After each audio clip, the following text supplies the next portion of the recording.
340 heures d'instruction réparties sur 2 mois auront suffi pour inculquer à ces sous-officiers des notions théoriques et pratiques d'intervention professionnelle. À l'occasion de leur remise de diplôme, les 33 éléments inscrits au Centre de perfectionnement aux techniques de maintien de l'ordre CPT Moudawai pour la première promotion du brevet spécial numéro 1 ont été honorés de la présence du général de brigade, le directeur du centre de formation EIFORCE, qui a présidé au nom du ministre délégué à la Défense. Cette sortie solennelle, c'était le vendredi 11 octobre.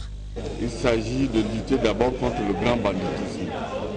Le grand banditisme, je le disais tout à l'heure, un individu qui vous pointe l'arme, vous devez le désarmer, vous devez le neutraliser. Ce n'est pas une petite affaire. Ce n'est pas n'importe qui peut assurer cette mission. Technique complexe de self-défense, tir sous pression cardiaque, mais aussi renforcement musculaire, connaissance militaire générale, voilà quelques-uns des modules inscrits dans le programme de cette formation dont la spécificité reste les techniques de surveillance et de filature. Le lieutenant-colonel Kouamala Valère, responsable du CPT-MOU, est satisfait. Ce stage est une véritable plus-value pour ses sous-officiers. Nous sommes là pour maintenir le bon ordre public et c'est ce qui fait fonctionner l'État.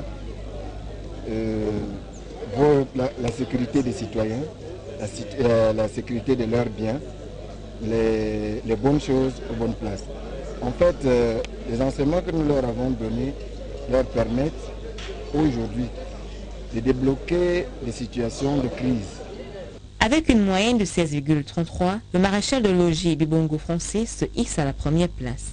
Les principaux objectifs du stage étaient de former des sous-officiers capables de seconder l'officier en termes de commandement dans les unités de sécurité intérieure. On peut nous confier 10 types, nous donner une mission de protection d'autres personnalités dans un domaine, dans une région du pays. Je conçois la mission, je confie les rôles à chaque élément et puis nous rentrons avec mission accomplie. Les instructeurs qui se recrutent dans les rangs de la police et de la gendarmerie ont émis le vœu de retrouver ces sous-officiers pour l'étape supérieure, le brevet spécial numéro 2.